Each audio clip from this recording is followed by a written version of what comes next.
Okay, everyone, so we are reading Harry Potter and the Philosopher's Stone, and we are up to chapter 16, and that is called Through the Trapdoor, page 281 of this book. In years to come, Harry would never quite remember how he had managed to get through his exams when he half expected Voldemort to come bursting through the door at any moment.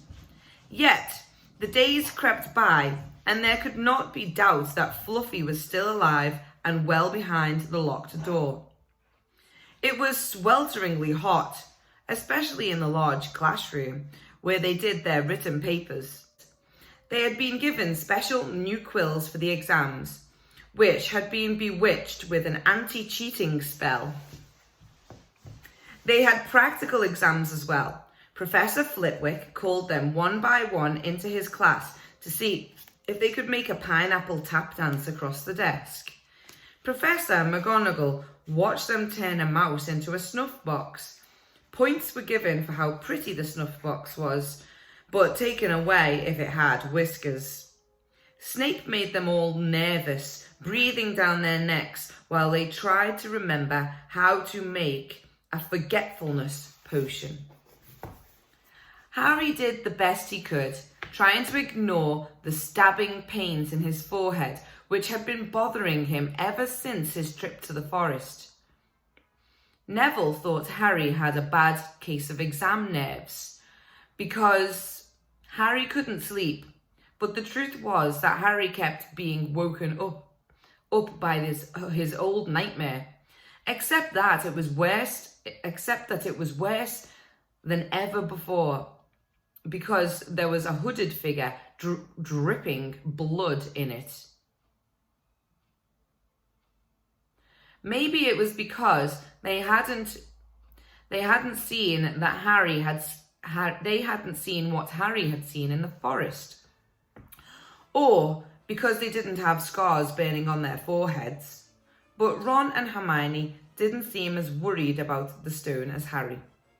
The idea of Voldemort certainly scared them, but he didn't keep visiting them in dreams, and they were so busy with their revision, they didn't have much time to fret about what Snape or anyone else might be up to.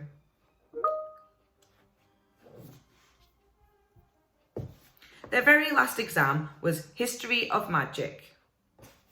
1 hour of answering questions about batty old wizards who'd invented self-stirring cauldrons, and they'd be free for a whole wonderful week until their exam results came out. When the ghost of Professor Binns told them to put down their quills and roll up their parchment, Harry couldn't help cheering with the rest. "That was far easier than I thought it would be," said Hermione, as they joined the crowds flocking out into the sunny grounds. "I needn't have learnt about the 1637 werewolf code of conduct or the uprising of Elfric the Eager." Hermione always liked to go through the exam papers afterwards. But Ron said this made him feel ill, so they wandered down to the lake and flopped onto a tree. The Weasley twins and Lee Jordan were tickling the tentacles of a giant squid, which was basking in the warm shallows. "No more revision," Ron sighed happily, stretching out on the grass. "You could look more cheerful, Harry. We've got a week before we find out how badly we've done. There's no need to worry yet." Harry was rubbing his forehead. "I wish I knew what this means," he burst out angrily. "My scar keeps hurting. It's happened before, but never as often as this." "Go to Madame Pomfrey," Hermione suggested. "I'm not ill," said Harry. "I think it's a warning. It means danger's coming." Ron couldn't get worked up. It was too hot. "Harry, relax. Hermione's right. The stone's safe as long as Dumbledore's around. Anyway, we've never had any proof Snape found out how to get past Fluffy. He nearly had his leg ripped off once. He's not going to try it again in a hurry. And Neville will play Quidditch for England before Hagrid gets Dumbledore down. Lets Dumbledore down. Harry nodded, but he couldn't shake off a lurking feeling that there was something he'd forgotten to do, something important. When he tried to explain this, Hermione said, "That's just the exams. I woke up last night and halfway through my Transfiguration notes before I remembered we'd done that one." Harry was quite sure the unsettled feeling didn't have anything to do with work, though. He watched an owl flutter towards the school across the bright blue sky, a note clamped in its mouth. Hagrid was the only one who ever sent him letters. Hagrid would never betray Dumbledore. Hagrid would never tell anyone how to get past Fluffy. Never! But Harry suddenly jumped to his feet. "Where are you going?" said Ron sleepily. "I've just thought of something," said Harry. He had gone white. "We've got to go and see Hagrid now." "Why?" panted Hermione, hurrying to keep up. "Do you think it's a bit odd," said Harry, scrambling up the grassy slope, "that what Hagrid wants more than anything else is a dragon, and a stranger turns up who just happens to have an egg in his pocket? How many people wander around with dragon eggs if it's against wizard law? Lucky they found Hagrid, don't you think? Why didn't I see it before?" "What are you on about?" said Ron, but Harry, sprinting across the grounds towards the forest, didn't answer. Hagrid was sitting in an armchair outside his house. His trousers and sleeves were rolled up, and he was shelling peas in a large bowl. "Hello," he said, smiling. "Finished your exams? Got time for a drink?" "Yes, please," said Ron, but Harry cut across him. "No, we're in a hurry. Hagrid, I've got to ask you something. You know that night you won Norbert? What did the stranger you were playing cards with look like?" "Dunno," said Hagrid casually. "He wouldn't take his cloak off." He saw the three of them look stunned and raised his eyebrows. It's not that unusual. Yeah, get a lot of funny folk in the Hog's Head. That's one of the pubs down the village. Might have been a dragon dealer, mightn't he? I never saw his face. He kept his hood up." Harry sank down next to the bowl of peas. "What did you talk to him about, Hagrid? Did you mention Hogwarts at all?" "Might have come up," said Hagrid, frowning as he tried to remember. "Yeah, he asked what I did and I told him I was the gamekeeper here. He asked a bit about the sort of creatures I look after, so I told him. And I said what I'd always really wanted was a dragon.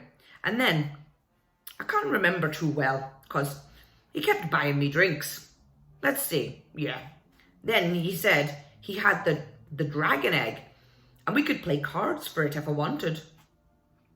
But he had to be sure I could handle it. He didn't want it to go to any old home. So I told him after Fluffy, a dragon would be easy." "And did he seem interested in Fluffy?" Harry asked, trying to keep his voice calm. "Well, yeah. How many three-headed dogs do you meet? Even around Hogwarts. So I told him Fluffy's a piece of cake.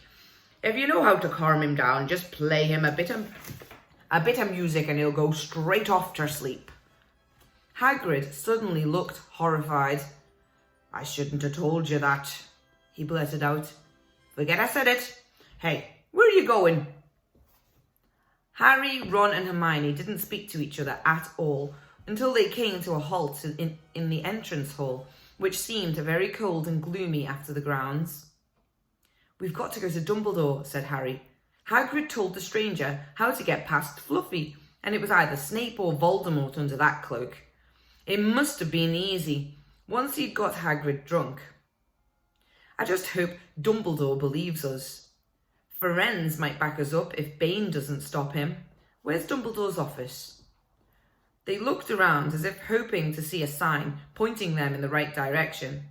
They had never been told where Dumbledore lived, nor did they know anyone who had been sent to see him.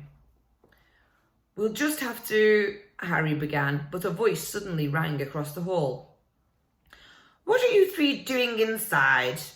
It was Professor McGonagall carrying a large pile of books. "We want to see Professor Dumbledore," said Hermione, rather bravely, Harry and Ron thought. "See Professor Dumbledore?" Professor McGonagall repeated, as though this was a very fishy thing to want to do. "Why?" Harry swallowed. Now what?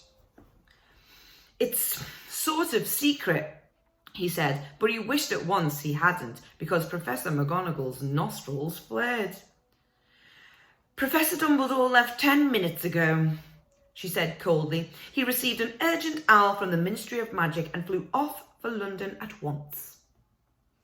"He's gone," said Harry frantically. "Now?" "Professor Dumbledore is a very great wizard, Potter. He has many demands of his time. But this is important." "Something you have to say is more important than the Ministry of Magic, Potter." "Look," said Harry, throwing caution to the wind. "Professor, it's about the Philosopher's Stone." Whatever Professor McGonagall had expected, it wasn't that. The books she was carrying tumbled out of her arms, but she didn't pick them up. "How do you know?" she spluttered. "Professor, I think I know that someone's going to steal the stone. I've got to talk to Professor Dumbledore." She eyed him with a mixture of shock and suspicion. "Professor Dumbledore will be back tomorrow," she said finally. "I don't know how you found out about the stone, but rest assured no one can possibly steal it. It's too well protected." "But, Professor Potter, I know what I'm talking about," she said shortly. She bent down and gathered up the fallen books. "I suggest you all go back outside and enjoy the sunshine." But they didn't. "It's tonight," said Harry, once he was sure Professor McGonagall was out of earshot. "Snape's going through the trapdoor tonight. He's found out everything he needs, and now he's got Dumbledore out of the way. He sent that note. I bet the Ministry of Magic will get a real shock when Dumbledore turns up." "But what can we?" Hermione gasped. Harry and Ron wheeled out. Snape was standing there. "Good afternoon," he said smoothly. They stared at him. "You shouldn't be inside on a day like this," he said, with an odd, twisted smile. Harry began, without any idea what he was going to say. "You want to be more careful," said Snape. "Hanging around like this, people would think you're up to something. And Gryffindor really can't afford to lose any more points, can they?" Harry flushed. They turned to go back outside, but Snape called them back. "Be warned, Potter. Any more nighttime wanderings, and I will personally make sure you are expelled. Good day to you." He strode off in the direction of the staff room. Out on the stone steps, Harry turned to the others. "Right, here's what we've got to do," he whispered urgently. "One of us has got to keep an eye on Snape. Wait outside the staff room and follow him if he leaves it. Hermione, you'd better do that." "Why me?" "It's obvious," said Ron. "You can pretend to be waiting for Professor Flitwick, you know." He put on a high voice. "Oh, Professor Flitwick, I'm so worried. I think I got question 14B wrong." "Oh, shut up," said Hermione. But she agreed to go and watch out for Snape. "And we'd better stay outside the third-floor corridor," Harry told Ron. "Come on." But that part of the plan didn't work. No sooner had they reached the door separating Fluffy from the rest of the school than Professor McGonagall turned up again, and this time she lost her temper. "I suppose you think you're harder to get past than a pack of enchantments," she found. "Enough of this nonsense. If I hear you've come anywhere near here again, I'll take another 50 points from Gryffindor. Yes, Weasley, from my own house." Harry and Ron went back to the common room. Harry had just said, "At least Hermione is on Snape's tail," when the portrait of the fat lady swung open and Hermione came in. "I'm sorry, Harry," she wailed. "Snape came out and asked me what I was doing, so I said I was waiting for Flitwick, and Snape went to get him, and I've only just got away. I don't know where Snape went." "Well, that's it then, isn't it?" Harry said. The other two stared at him. He was pale and his eyes were glittering. "I'm going out of here tonight, and I'm going to try and get to the stone first." "You're mad," said Ron. "You can't," said Hermione. "After what McGonagall and Snape have said, you'll be expelled." "So what?" shouted Harry. "Don't you understand? If Snape gets hold of that stone, Voldemort's coming back. Haven't you heard what it was like when he was trying to take over? There won't be any Hogwarts to get expelled from. He'll flatten it or turn it into a school of the dark arts. Losing points doesn't matter anymore, can't you see? Do you think he'll leave you and your families alone if Gryffindor win the House Cup? If I get caught before I can get to the stone, well, I'll have to go back to the Dursleys and wait for Voldemort to find me there. It's only dying a bit later than I would have done, because I'm never going over to the dark side.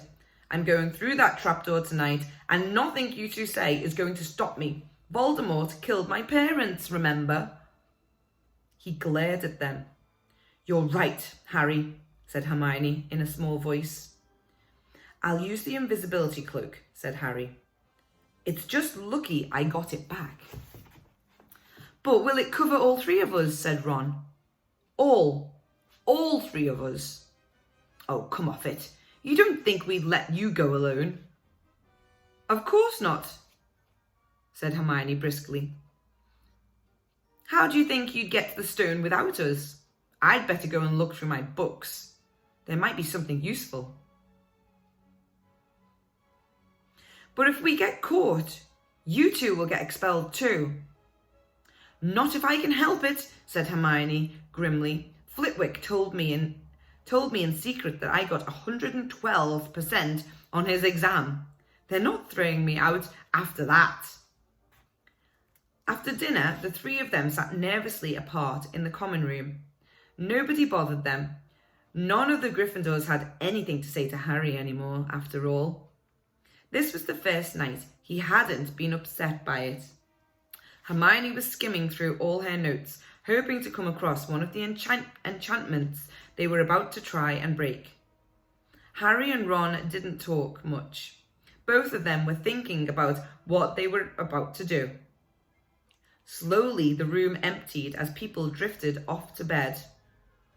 "Better get the cloak," Ron muttered, as Lee Jordan finally left, stretching and yawning. Harry ran upstairs to their dark dormitory. He pulled out the cloak, and then his eyes fell on the flute Hagrid had given him for Christmas. He pocketed it to use on Fluffy. He didn't feel much like singing. He ran back down to the common room. "We'd better put the cloak on here and make sure it covers all three of us. If Filch spots one of our feet wandering along on its own." "What are you doing?" said a voice from the corner of the room. Neville appeared from behind an armchair, clutching Trevor the Toad, who looked as though he'd been making another bid for freedom. "Nothing, Neville, nothing," said Harry, hurriedly putting the cloak behind his back. Neville still stared at their guilty faces. "You're going out again," he said. "No, no, no," said Hermione. "No, we're not. Why don't you go to bed, Neville?" Harry looked at the grandfather clock by the door. They couldn't afford to waste any more time. Snape might even now be playing Fluffy to sleep. "You can't go out," said Neville. "You'll be caught again. Gryffindor will be in even more trouble." "You don't understand," said Harry. "This is important." But Neville was clearly steeling himself to do something desperate. "I won't let you do it," he said, hurrying to stand in front of the portrait hole. I'll fight you." "Neville," Ron exploded. "Get away from that hole and don't you be an idiot." "Don't you call me an idiot," said Neville. "I don't think you should be breaking any more rules. And you were the one who told me to stand up to people." Let me just check how many we've got. "Yes, but not us," said Ron in exasperation. "Neville, you don't know what you're doing."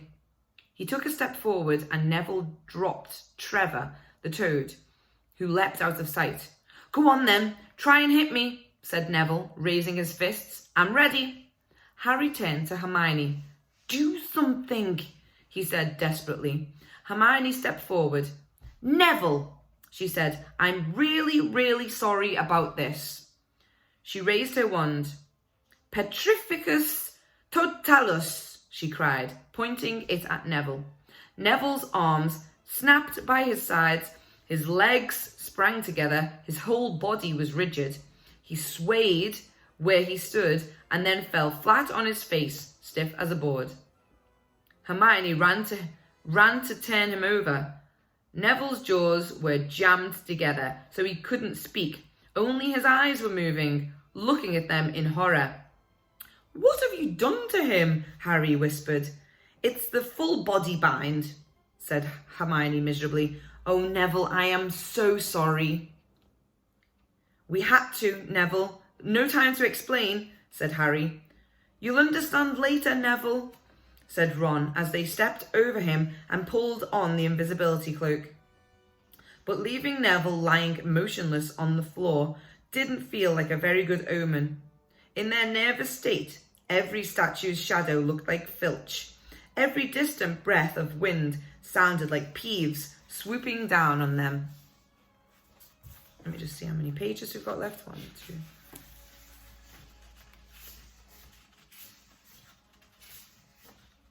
Okay, this is quite a long chapter, guys, so we're probably going to stop there, okay? Because it's been half an hour.